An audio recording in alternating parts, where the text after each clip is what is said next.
안녕하세요. 벤자민입니다. 제가 최근에 SK 하이닉스, 삼성전자에 대해서 기회다라고 이야기를 하고 있습니다. 제 영상이 알고리즘을 타서 조회수가 좀 많이 늘었더라고요. 나름 뿌듯합니다. 아직 부족하지만 계속 성장해 나갈 거니까 지켜봐 주시면 좋을 것 같고요. 반도체 기업들이 어제 월요일 날 반등이 좀 나왔어야 됐는데 반등이 나오지 못했습니다. 그 이유는 미국과 이란의 지정학적 리스크 때문이다라고 저는 생각을 하는데요. 유가가 60불대에서 지금 거의 84불까지 급등이 나왔었거든요, 최근에. 음, 이 지정학적 리스크만 아니었으면 반도체 기업들은 좀 빠르게 회복할 수 있었는데, 오늘 역시도 전쟁 리스크가 아직 해소되지 않았기 때문에 좀 발목을 잡고 있다, 이렇게 생각하시면 좋을 것 같습니다. 최근에 반도체 기업들은 피크아웃 논란도 있었고, 그리고 ETF에 따른 변동성 확대, 이런 문제들이 좀 있었는데, 이 부분들에 대해서는 저는 충분히 다 반영을 했다라고 봅니다. 그래서 변동성은 앞으로도 커질 수 있으나 가격 조정은 일단락이 되지 않았나 싶고요. 즉, 바닥은 좀 나왔다라고 생각을 하고 있습니다. 물론 여기서 바닥을 깰 수 있는 이슈도 있습니다. 그건 바로 미국과 이란의 전쟁 확산, 전면전과 같은 대규모의 전쟁, 이런 것만 아니면 저는 바닥은 지켜질 거라고 보는데, 만약에 이게 일어난다면 주식시장은 위험자산 회피 심리가 강해질 거고요. 금리 인상 이슈도 다시 불거질 거고, 모든 것이 좀 어그러질 수 있다, 이렇게 생각하시면 좋을 것 같습니다. 그거 제외하고 우리가 보면은 전쟁 리스크는 지금 하루 이틀 된 얘기가 아니죠. 미국과 이란의 전쟁은 3월부터 있었던 이슈이기 때문에 새로운 이슈는 아니라는 측면에서 저는 크게 걱정할 일은 아니다라고 생각을 하고 있고요. 그래서 추적은 하되 걱정할 필요는 없다, 이렇게 생각하시면 좋을 것 같고요. 그리고 메모리 회사들이 과거와 다른 점에 대해서 제가 계속 설명을 드리고 있는데, 오늘도 추가로 설명을 좀 드려보면요. 저는 2017년, 2018년 때도 반도체 기업을 커버했었습니다. 과거 메모리 반도체 사이클은 2017년, 2018년으로 돌아가면요. PC 시장에서 오버워치, 그리고 배틀그라운드가 히트하면서 PC 수요를 촉발시켰고요. 그리고 모바일은 항상 수요가 많았었는데, 모바일의 그 램 탑재량이 증가하면서 또 수요 성장을 만들었거든요. 거기에 이제 데이터 센터, 아마존이나 마이크로소프트, 구글, 그리고 알리바바, 텐센트와 같은 회사들이 데이터 센터 증설을 하면서 또 폭발적인 성장이 나타났거든요.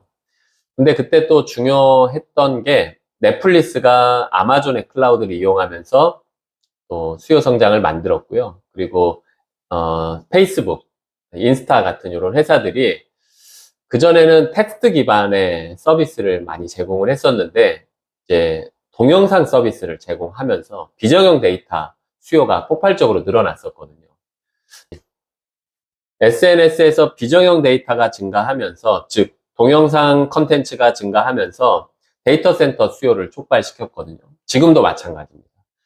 LLM이 텍스트 기반으로 AI 훈련을 학습시켰다면, 지금은 비디오, 영상 기반으로 학습도 해야 되고 데이터 처리를 해야 되거든요. 그러니까 수요가 좀 폭발적으로 늘어날 수밖에 없는 거죠. 텍스트보다는 동영상이 훨씬 더 많은 데이터를 잡아먹기 때문에 그렇습니다.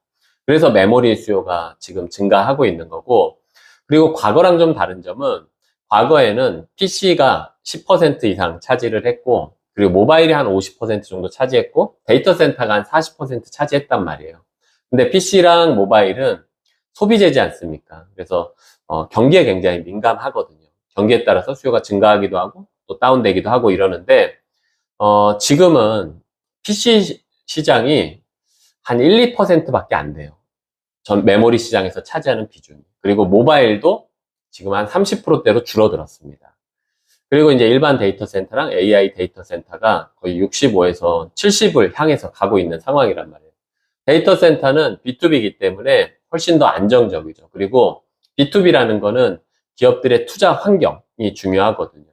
과거에는 과거에도 물론 데이터 센터가 한 40에서 45% 정도 차지했기 때문에 중요했어요. 근데 투자를 위축시켰던 사건이 있습니다. 그 사건이 뭐냐면 바로 미국과 중국의 무역 분쟁입니다. 미국은 이제 화웨이를 견제하기 위해서 미중 무역 분쟁을 시작하고, 그러면서 관세를 부과하고, 중국도 이제 여기에 대응을 하기 위해서 미국에 관세를 부과하고, 미국 기업들을 견제를 하죠.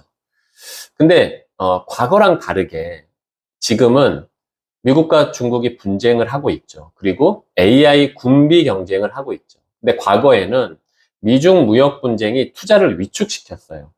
왜냐하면 어떻게 될지 모르는 불확실성이 있었기 때문에 화웨이를 죽이기에 나서니까 화웨이가 공격적인 증설을 할 수가 없죠. 그 당시 때 화웨이가 스마트폰이 가이던스로 한 연간 3억 5천만 대 정도 됐었습니다. 그래서 중국에서 한 2억 대 이상 팔고 해외로부터 한 1억 대 이상 팔려고 준비를 하고 있었거든요. 그리고 5G 그 네트워크 장비도 미국을 제외한 모든 국가에 수출을 하려던 계획이 있었습니다. 근데 그거를 미국이 견제를 한 거거든요. 화웨이가 중국 내에서는 가장 큰 하드웨어 기업이었기 때문에 견제를 하려고 했던 것이죠. 그러다 보니까 투자가 위축됐습니다. 근데 이게 화웨이뿐만 아니라 뭐 알리바바, 텐센트, 그리고 샤오미, 비보, 오포와 같은 회사들이 다 위축되는 일들이 일어났거든요. 그러다 보니까 메모리 수요가 감소했단 말이에요. 근데 지금은 중국의 AI 기업들과 미국의 하이퍼스케일러 기업들이 경쟁을 하고 있단 말이에요. 미중 경쟁을 하고 있는 상태인데 이게 지금 수요를 폭발시키거든요. 그러니까 과거에 미중 무역 분쟁은 수요를 위축시켰다면 지금의 미중 무역 분쟁은 특히 AI 전쟁은 수요를 촉발시키고 있다. 이렇게 보시면 됩니다. 그래서 과거랑 많이 달라. 그리고 지금은 LTA가 3년에서 5년 정도 계약을 하고 있죠. 이 말은 기업들의 재고가 많지 않다는 뜻이거든요. 과거에도 LTA는 있었습니다. 1년 단위 계약이 있었고요. 근데 그때는 재고가 어느 정도 있었기 때문에 장기적으로 계약을 안 했어요. 근데 지금은 재고가 너무 없기 때문에 3년에서 5년씩 계약을 하는 거란 말이에요. 그러면 과거처럼 기업들이 재고를 많이 갖고 있지 않구나. 그리고 또 하나 힌트 얻을 수 있는 부분은 애플이 지금 가격 인상을 하고 있지 않습니까? 애플이 가격 인상을 한다는 건 메모리 재고가 많지 않다는 뜻입니다. 그래서 이런 점들이 과거랑 다른 점이고요. 근데 하나 아셔야 될 점은 우리가 균형 있게 사고를 할 수 있어야 되잖아요. LTA가 기업들한테는 어느 정도 방어 조항이 됩니다. 근데 이게 투자자한테는 방어 조항이 아니에요. 즉 만약에 오더컷이 발생한다면 주가는 이미 박살나 있을 거라는 겁니다. 이런 조항이 투자자들을 보호할 수 있는 역할은 아닙니다. 그래서 LTA는 그냥 이렇게 생각하시면 돼요. 재고가 많지 않구나 정도로 해석하는 역할로 활용을 하셔야지 LTA가 있기 때문에 과거보다 주가의 하락폭이 작을 거야. 또는 내가 투자자인데 나를 보호해 줄 거야. 이렇게 해석하는 거는 무리가 있습니다. 그리고 또 하나 아셔야 될 점은 매그니피센트, 즉 플랫폼 회사들이 과거처럼 시장을 주도하고 있지 못합니다. 그 이유는 플랫폼 회사들이 가지고 있는 장점이 경량화된 자산으로 높은 수익성을 내는 비즈니스였기 때문에 현재 플랫폼 회사들은 경쟁 심화로 인해서 자본 지출이 극대화된 회사가 돼버렸고 반대로 반도체 회사들은 경량화된 자산으로 지금 높은 수익성을 내고 있는 회사가 돼버린 거거든요. 그래서 과거에는 번 돈에서 한 3, 40%는 투자하는 회사가 하드웨어 기업이었다면 지금은 10에서 15% 정도밖에 투자를 안 하고 그 잉여 현금 흐름이 좋은 회사가 돼버렸단 말이에요. 이런 점들이 과거랑 많이 다른 점이거든요. 그래서 반도체 회사들이 올해 보면 수익성이 굉장히 좋고 주가 상승률도 높은 거고 매그니피센트는 올해 지지부진한 거거든요. 그래서 이런 트렌드의 변화도 여전히 진행 중이기 때문에 이 트렌드의 변화가 아직 깨진 게 아니기 때문에 반도체 주가는 좀 빠졌을 때 매수가 가능하다라고 보는 겁니다. 근데 다만 이제 너무나 높은 수익성을 기록하고 있기 때문에 지속 가능하지 않다라는 의구심이 당연히 있는 거고 저는 이 부분에 대해서 피크아웃이 나왔다라고 생각을 하기 때문에 추세 하락이 아니라 박스권으로 움직일 것이다 이렇게 전망을 하는 거고요. 지금은 박스권 하단에 놓여 있기 때문에 매수가 가능하다 이렇게 전망을 하는 겁니다.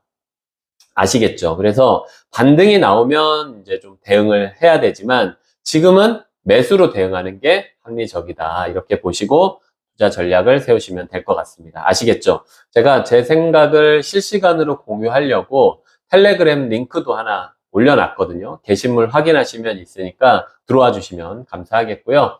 댓글도 좀 남겨주시고 알림, 구독 이런 것도 많이 해주시면 감사하겠습니다. 고맙습니다.